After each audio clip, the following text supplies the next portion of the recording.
Akala mo ba pag may nakita kang house pasalo online, pwede mo na tong hulugan at mapapasayo na yung bahay?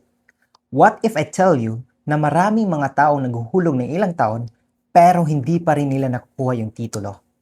Bago ka magpasalo, panoorin mo ito. Hi everyone! I'm Ronnie of Property Talk PH and for today's video pag-uusapan naman natin ang salitang lagi nating nakikita online. Pasalo. You know what? Maraming na-attract dito kasi akala nila mas mura at madaling magkaroon ng bahay. Pero ang tanong, safe ba? Legal ba talaga? At paano ang tamang proseso? Let's talk about it in simple terms.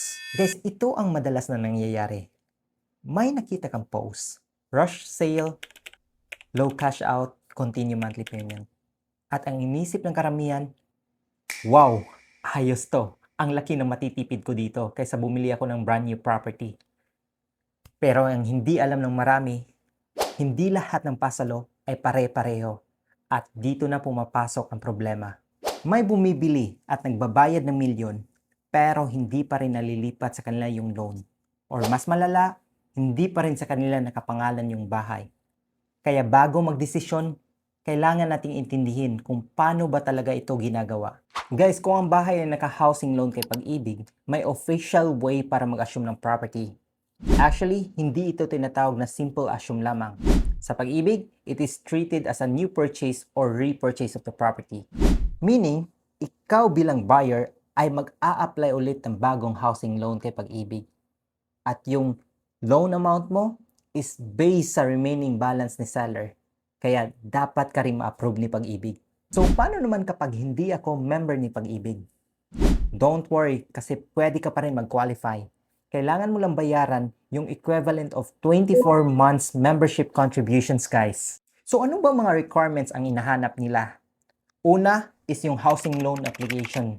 Dito ilalagay yung personal information mo. Pangalawa is yung proof of income. Kailangan nila makita na kaya mo babayaran yung loan.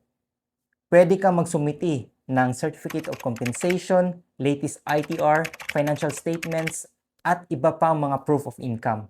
Ngayon guys, pag-usapan naman natin yung loan term. Ang maximum loan term ni Pag-ibig is 30 years, pero may age limit. Dapat 65 years old or below ka during the time of application. At dapat fully paid na rin yung loan mo before you turn 70.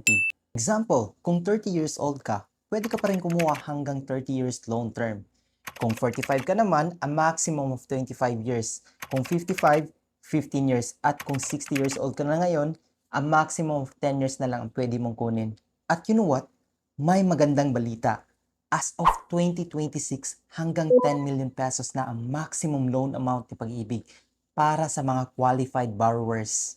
Pero bago ka pumirma ng kontrata with the seller, may mga documents na dapat mo pang makita. At please lang, take note, huwag kang maglabas agad ng pera. Always ask for, first is the transfer certificate of title. Second is the updated real property tax or yung tinatawag nating amilyar. Third is tax declaration. Fourth is contract to sell at huwag mo ring kalimutan yung vicinity map ng property. Kapag kumpleto ng mga ito, mas smooth yung proseso. Isa pa, sa official process, dapat yung seller at buyer parehong pumunta sa Pag-ibig office. Doon, pipirmahan yung mga legal documents at doon din ililipat yung loan galing kay seller papuntang kay buyer. At kapag natapos na yung proseso, ikaw na ang magiging legal borrower. Mas safe to para sa mga buyer. Pero, paano kung ayaw niyong dumaan sa Pag-ibig? Pwede ba yon? Yes, pero dito na pumapasok ang malaking risk. Alam niyo bang maraming gumagawa nito? Diretsong nagkakasundo si seller at buyer. Walang transfer of loan at continue lang yung monthly payment. Mas madali, di ba? Pero mas delikado. Bakit kaya? Kasi kahit ikaw yung nagbabayad, nasa pangalan pa rin ni seller yung loan at yung title ng property. Imagine, nakapagbayad ka ng ilang taon, pero may nangyari kay seller. Halimbawa, namatay siya. So possible pa rin mapunta yung property sa mga legal heirs niya. At dito nagsisimula yung legal complications. Yes, hindi naman ibig sabihin na mawawala yung rights mo. Pero siguradong magiging komplikado talaga yung proseso. Especially kapag hindi kompleto yung mga documents mo. So, kung pipiliin mo yung options na ito, dapat protektahan mo yung sarili mo. Guys, kung direct transaction ang gagawin ninyo, siguraduhin meron kayong deed of absolute sale with assumption of mortgage. Pangalawa is yung special power of attorney para may authority kang kunin yung titulo pag fully paid na yung loan mo. Pangatlo is yung tinatawag nating deed of waiver of rights. Simple lang ang purpose nito. Kapag may MRI or mortgage redemption insurance ang isang housing loan, maaring magkaroon ng karapatan or claim yung mga legal heirs ng seller kapag may nangyari sa kanya.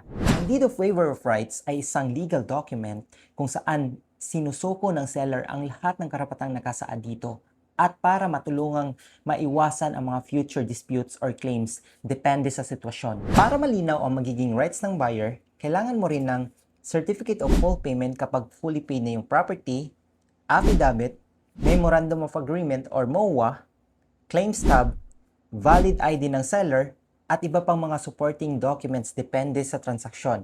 Pero tandaan guys, sa option na to, nasa seller pa rin nakapangalan yung property hanggang matapos ang buong proseso. Samantalang, sa official pag-ibig process na na-mention ko kanina, mas maayos at mas maagang nililipat yung legal responsibility at mas safe yon para sa mga buyer. So tandaan guys, hindi lahat ng pasalo ay pare-pareho. May tamang proseso at may shortcut din na may kakibat na malaking risk. Ang goal mo ay hindi lang makabili ng murang bahay, kundi makabili ng bahay na siguradong mapapasayo legally. Guys, if you learned something today, please follow Property Talk page for more real estate tips and see you in my next video.